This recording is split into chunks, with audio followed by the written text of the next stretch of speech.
علامہ محمد اقبال رحمۃ اللہ علیہ 9 نومبر 1877 میں پاکستان کے شہر سیالکوٹ میں پیدا ہوئے۔ اقبال نہ صرف اپنے دور کے لیے بلکہ وہ ہر آنے والے زمانے کے لیے ایک عہد ساز شخصیت ثابت ہوئے۔ علامہ اقبال ہمارے لیے اللہ سبحانہ و تعالیٰ کی ایک بہت بڑی نعمت تھے۔ پوری دنیا میں اقبال کو مفکر پاکستان، شاعر مشرق، صوفی بزرگ، ایک فلسفی، قانون دان کے نام سے تو جانا جاتا ہے، لیکن اقبال کی شاعری سے جو آپ کا ایک نمایاں تعارف ہے وہ یہ ہے کہ آپ ایک مفسر قرآن بھی تھے، آپ عاشق قرآن بھی تھے، اور ان دونوں چیزوں کا جو سبب تھا وہ عشق رسول صلی اللہ علیہ وسلم تھا۔ اقبال کی شاعری جب ہم پڑھتے ہیں تو پتہ چلتا ہے کہ اقبال رحمۃ اللہ علیہ کے اوپر رسول اللہ صلی اللہ علیہ وسلم کی شخصیت کا اور قرآن کا کتنا گہرا اثر تھا، اور اس کے نقوش ان کی شاعری سے نمایاں نظر آتے ہیں۔ اقبال کی شخصیت پہ اس کے اثرات ہوتے بھی کیوں نہ، جبکہ اقبال کی ابتدائی تربیت سے ہی قرآن اور رسول اللہ صلی اللہ علیہ وسلم کی سنت شامل حال رہی۔ ہم نے متعدد بار ڈاکٹر اسرار رحمۃ اللہ علیہ سے یہ واقعہ سنا۔ ڈاکٹر صاحب فرماتے تھے کہ اقبال اکثر تلاوت کر رہے ہوتے اور ان کے والد صاحب دیکھتے، مسکراتے اور چلے جاتے۔ ایک بار اقبال نے والد صاحب کو روکا اور پوچھا کہ آپ مجھے دیکھ کے مسکرا کے چلے کیوں جاتے ہیں، آخر وجہ کیا ہے؟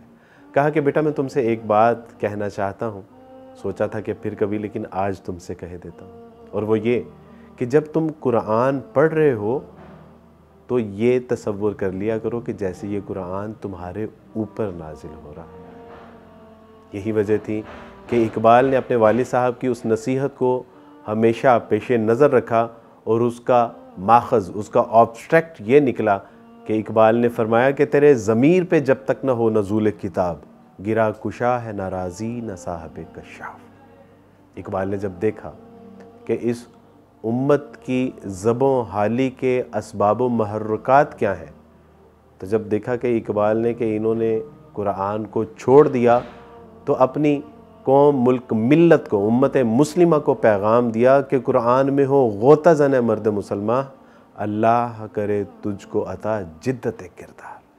اقبال نے آج سے 100 سال پہلے اپنی نوجوان نسل کے لیے جو پیغام دیا تھا کہ گلا تو گونٹ دیا اہل مدرسہ نے تیرا، صدا آئے کہاں سے لا الہ الا اللہ، تو واللہ یوں لگتا ہے کہ جیسے اقبال آج کے نوجوان سے مخاطب ہے۔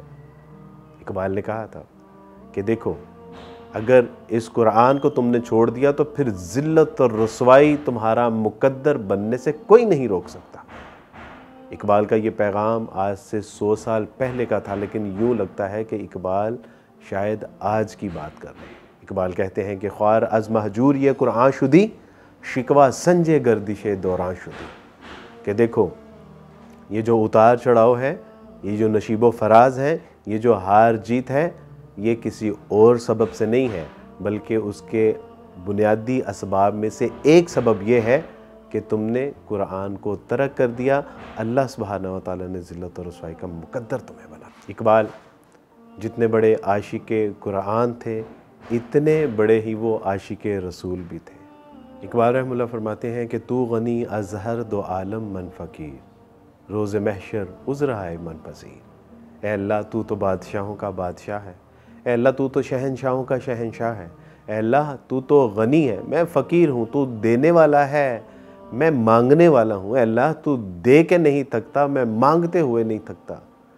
اور اللہ سبحانہ و تعالیٰ کی حمد و ثنا، اللہ کی کبریائی بیان کر کے، اپنی عاجز انکساری بیان کر کے عرض کیا کی کہ اللہ سبحانہ و تعالیٰ جی اگر روز محشر میرے پاس کوئی عذر نہ ہوا اور آپ نے میرا حساب ضرور با ضرور دیکھنا ہی ہوا، در حسابم رأت بینی نا گزیر، اے اللہ اگر میرا آپ نے حساب دیکھنا ہی ہوا تو بس اتنا میرے اوپر کرم کیجیے گا کہ از نگاہ مصطفیٰ پنہا بگیر، کہ نبی کریم صلی اللہ علیہ وسلم کی نگاہوں سے ذرا اوجل ہو کے میرا حساب دیکھ لیجیے گا۔ اور پریشانی یہ نہیں تھی کہ مجھے نموشی کا سامنا یا مجھے شرمندگی کا سامنا، بلکہ یہ تھا کہ نبی صلی اللہ علیہ وسلم اپنے امتی کا یہ زب و حالی کا منظر دیکھ کے کہیں پریشان نہ ہو۔ یہ تھا معیار عشق اقبال کا رسول اللہ صلی اللہ علیہ وسلم سے۔ اللہ سبحانہ تعالیٰ سے دعا ہے کہ اللہ سبحانہ تعالیٰ پیغام اقبال اور فکر اقبال کو پڑھ کے سمجھ کے اس پہ عمل کرنے کی توفیق عطا فرمائے۔ اللہ سبحانہ تعالیٰ اقبال رحمۃ اللہ علیہ کی قبر پہ لاکھوں کروڑوں رحمتیں نازل فرمائے۔ بارک اللہ فیکم۔ السلام علیکم ورحمۃ اللہ وبرکاتہ۔